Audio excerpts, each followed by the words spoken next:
So we have yet another budget air cooler to review. Parang ever since nag-start yung year, ito na lang laging ni-review namin.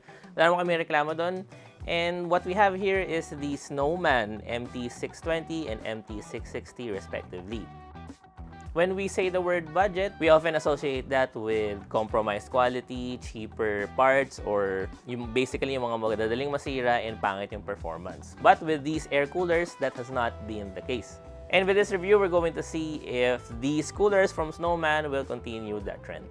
So we have the MT620 and MT660 from Snowman. They are the single tower, single fan, and dual tower, dual fan variants of their coolers respectively. So they both boast a 154mm height for the coolers. They both feature 120mm fans. For the MT660, dalawa siya. Yung fan speed niya can go from 800 to 1600 RPM. They both feature hydraulic bearings and boast a 65 CFM fan airflow and 30 dBA fan noise for the fans. Where they differ though is dun sa MT660, since dual fan siya and dual tower, they're claiming to have a TDP of 260 watts for that.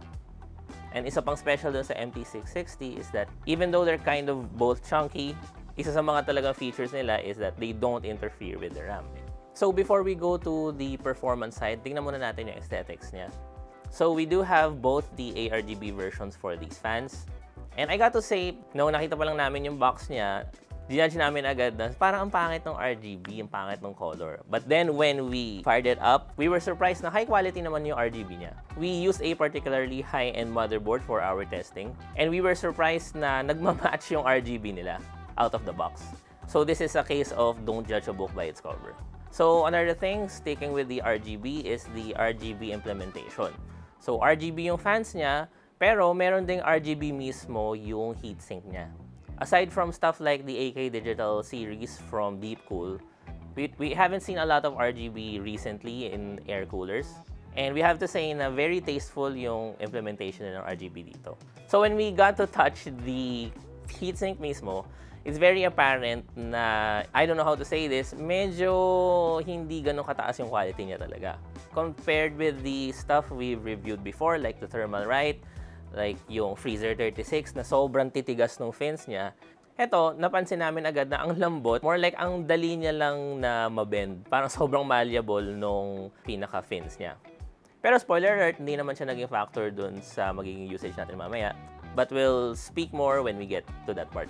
Another thing na of note is the ease of installation for this. Speaking of installation, it supports a lot of sockets. Hindi tulad ng mga na-review natin recently na coolers na up to the modern chipsets lang yung nasusupport niya.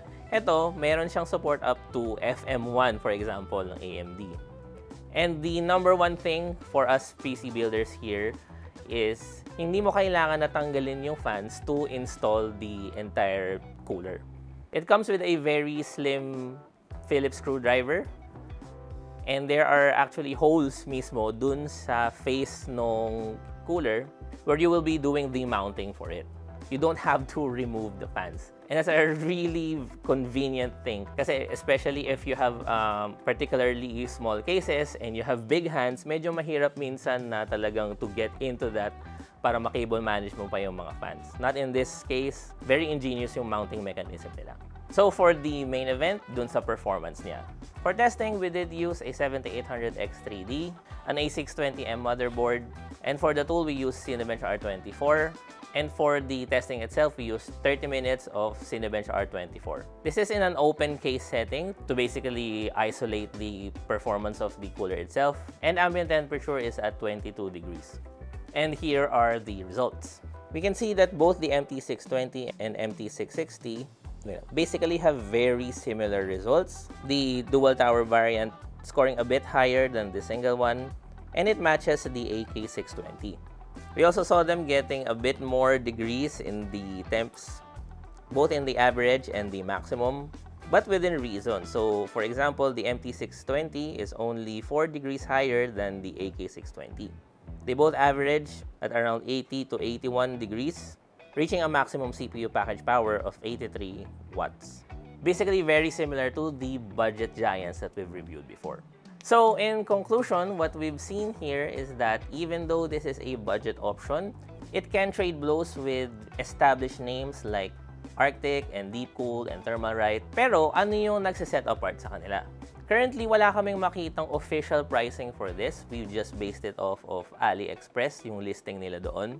And basically, mas mahal lang ng konti yung ARGB versions nila dun sa non-RGB versions ng mga na-review natin. So for example, yung Deepcool AK400, yung Arctic Freezer 36, and basically, you'll be getting the same performance.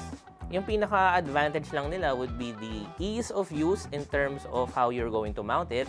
And in the case of Arctic, so versus yung Arctic Freezer 36, which I think currently is the best air cooler in terms of bang for buck, mas marami itong nasosupport na platforms and CPUs. Kung maalala nyo, yung Freezer 36, hanggang yung AM4, AM5 lang siya, and LGA 1700 and yung next. So basically, if you have a particularly old CPU, hindi mo magagamit yung kung gaano man kaganda yung Freezer 36.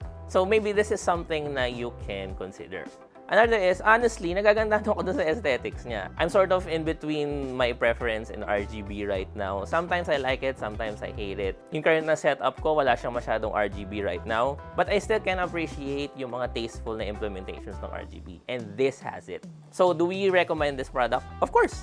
We're very happy with what's happening in the market right now, where the budget options are going on par or sometimes even better than the more expensive, more premium coolers. Sometimes, mas maganda pa yung performance nila kaysa sa mga AIO. And I've been an AIO lover for a very long time, and it pains me to admit that, pero maybe the time of the air cooler is right now. Siguro for CPUs below a certain threshold. A 14700K, a 4900K would still require you to have an AIO. We're happy to say na budget coolers are more than enough for your setup, and the Snowman MT620 and MT660 can be something that you can consider. So good news, Snowman is actually giving away both of these air coolers to 2 lucky viewers for this video. All you have to do is fill up the form, link in the description box below, to get a chance to win.